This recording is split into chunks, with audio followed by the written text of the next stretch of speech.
평소 취미로 즐기는 운동을 하기 위해서 집을 나서던 20대 남성. 그런데 갑자기 경찰들이 찾아와서는 이런 이야기를 합니다.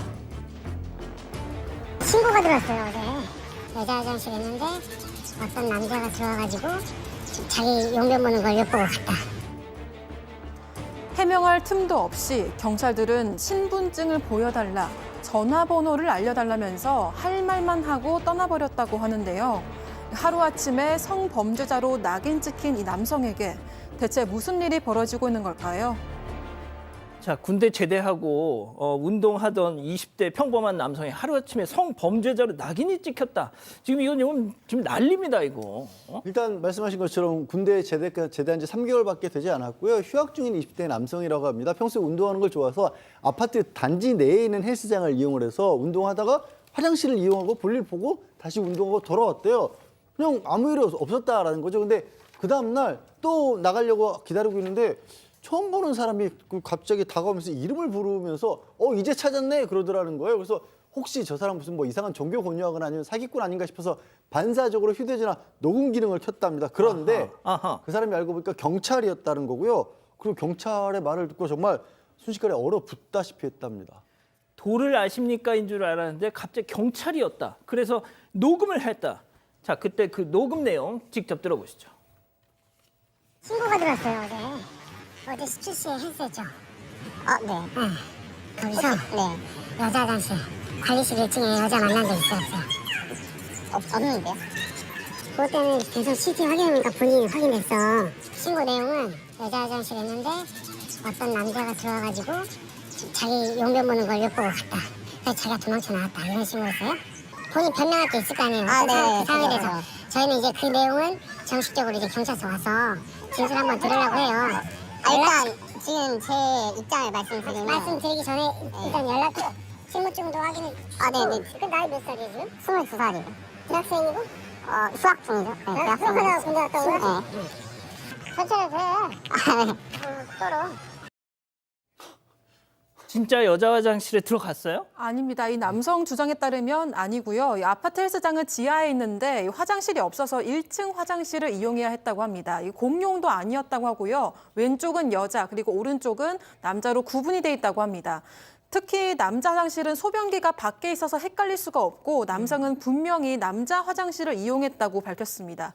그런데 경찰이 다가와서 어제 신고가 들어왔고 어떤 남자가 여자 화장실에 들어가서 용변 보는 걸 훔쳐봤다는 겁니다. 여기서 말하는 어떤 남자가 바로 이 남성이라는 건데요. 경찰은 앞서 들으신 대로 남성을 범인으로 단정을 지었다고 합니다. 자, 교수님, 근데 뭐 지금 우리 가족 여러분들도 공의하시는 말씀이 아까 그 경찰분의 그 어투, 뭔가 좀 짧은 거, 예? 예, 경찰이 이제 범법자에게 지나치게 굽실거리는 것도 눈에 거슬리지만 그렇죠. 또 대자고자 반말을 너 몇 살이냐라고 물어봐고 그 이후부터 반말로 하는 거 역시 상당히 눈에 거슬립니다. 그야말로 이 남성의 입장에서는 하루아침에 성범죄자로 몰리게 된 그런 상황이니까 당황해서 말이 잘 안 나올 수 있겠죠. 그런데 딱 보고 너 손 떨고 있네 뭐 이제 이렇게 하니까 오히려 더 어떻게 보면 위축이 될 수밖에 없는데 그리고 이제 사실 그 내용에 대해 가지고 자세히 설명을 해줘야죠. 그러면서 설명을 하면서 그 사람이 얘기하는 걸 갖다가 관찰하면서 이 사람의 어떤 그 혐의점 같은 것을 소리 소문 없이 그냥 딱 이렇게 본인이 그걸 갖다 파악을 해야 되는데 이건 그냥 막 일단 그 성범죄자인 양으로 이렇게 몰아가는 그런 것들이 상당히 좀 이렇게 문제가 있는 것 같이 보이고요. 그리고 이렇게 가십니까? 했더니 너 조사받을 거야. 우리 연락할 때 그때 시간 조율하자. 뭐 이제 이런 식으로 하다 보니까 이 사람은 꼼짝없이 성범죄가 거의 성범죄자가 돼버린 상황이죠. 그래서 자기가 한 CCTV를 한번 보려고 그 관리실에 갔더니 이미 경찰이 CCTV를 보고 있었다는 거죠. 그러면서 하는 얘기가 지금 네가 할 수 있는 게 아무것도 없어. 나중에 연락 줄 테니까 그때 하자. 이런 식으로 얘기를 했다라고 하는데 글쎄요. 아마 이 사람이 나이가 20대건 뭐 30대건 간에 반말을 할 수 있는 것은 이거는 아주 기본적으로 상식에 어긋납니다.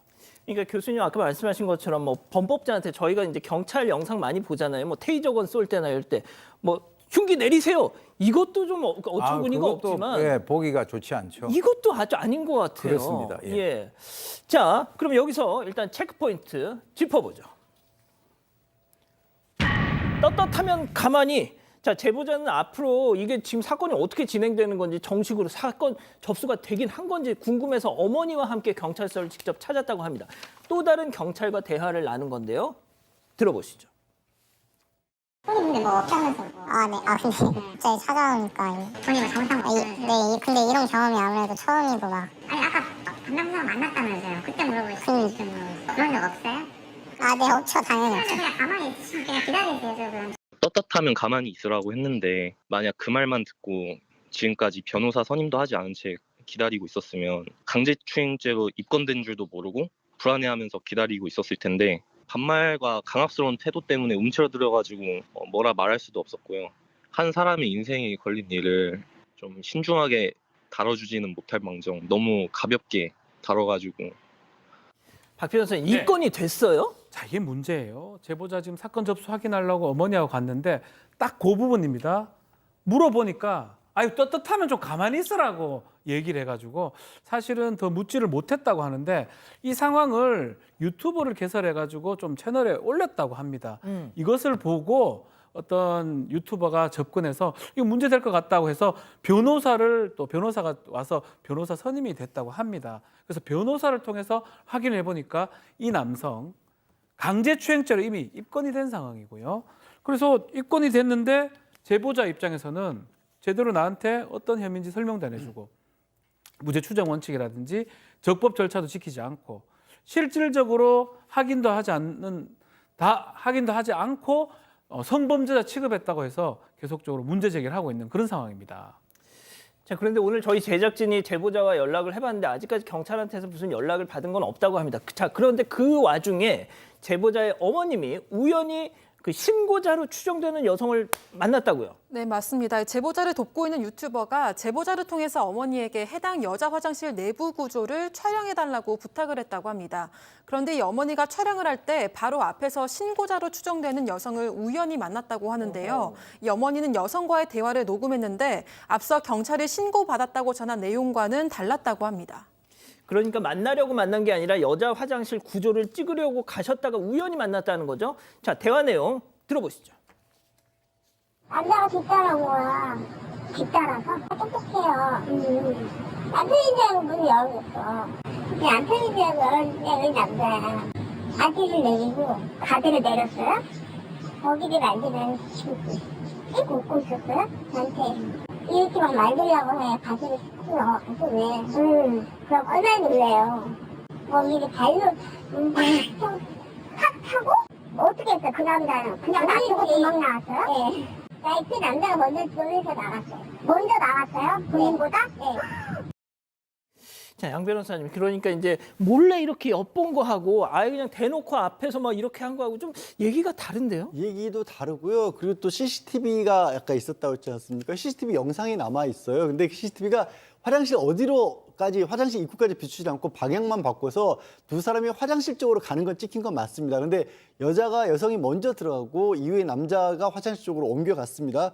근데 이 화장실에 들어갔다가 나오는 시간이 또 찍혔을 거 아니에요. 예. 신고한 여성이 먼저 화장실에 가고 그리고 이 남성이 화장실에 들어가고 다시 신고 여성이 나올 때까지 34초가 걸렸습니다. 그러니까 남성이 화장실에 들어간 이후에 34초 후에 신고한 여성이 화장실에 나온 건데 좀 전에 들으신 얘기 들어보시죠. 어떤 남성이 문을 두들겼고 문을 남편인 줄 알고 열어줬는데 남편은 아니었는데 남자가 바지를 내리고 또 몸을 만지려고 하길래 놀라서 걷어차고 본인이 나왔다. 34초에 이게 다 이루어진다는 게 조금 일단 시간이 좀 애매해요. 저는 좀 그렇습니다. 안 믿어집니다. 이 부분이. 일단 경찰이 처음에 전한 내용과 지금 이 피해 여성의 지금 그 제보자의 어머니와 나눈 대화 내용이 조금 달라서 약간 그 부분도 좀 그런데. 자, 박 변호사님. 예. 일단 그 해당 경찰서 홈페이지. 누리꾼들이 말들을 이제 많이 합니다. 동탄 경찰서입니다. 여기 화성 동탄. 화성 동탄 경찰서입니다. 동탄의 화장실 이용할 때는 여청계라고 하죠. 여성 청소년계 알리고 이용해라. 바디캠 착용하고 해라. 이런 얘기도 있고요. 동탄 화장실 이용 규칙 공유하면서 또 붕괴하는 누리꾼들도 많이 있는 것 같습니다.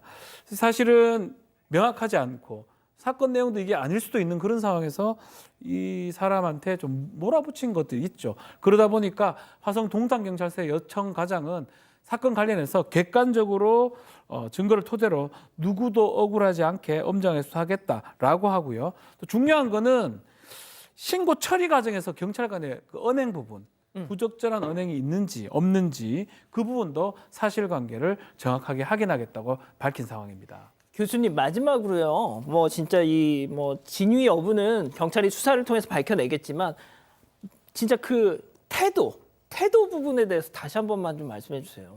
글쎄요. 이제 이게 저희가 봤을 때 상식적으로 아까 좋은 지적을 하셨습니다. 테이저건으로 해서 뭐 칼 내리세요 막 이렇게 존댓말을 갖다가 아무 데서나 쓰는 것도 정말 그거는 있어서는 안 되는 일이고요. 그때는 단호하게, 즉 다시 말해서 다리 뻗을 때하고 다리를 집어넣을 때를 갖다가 분명히 그 구분을 갖다가 하셔야 될 것 같고요. 나이를 가지고 이 사람에 대해서 이 그 법 집행 기관에 있는 요원이 반말을 한다라고 하는 것은 그것은 뭐 이게 아까 뭐 경찰에서 수사를 해서 이 사람이 혐의가 있는지 없는지 그거는 나중에 밝혀지긴 지겠습니다만 그 과정에서의 어떤 그 부적절한 대응 이런 것들은 상당히 좀 부적절하다라고 생각을 하고요. 그리고 이제 이런 일이 다시는 없기를 바랍니다. 자, 근데 뭐 또 이런 얘기도 있습니다.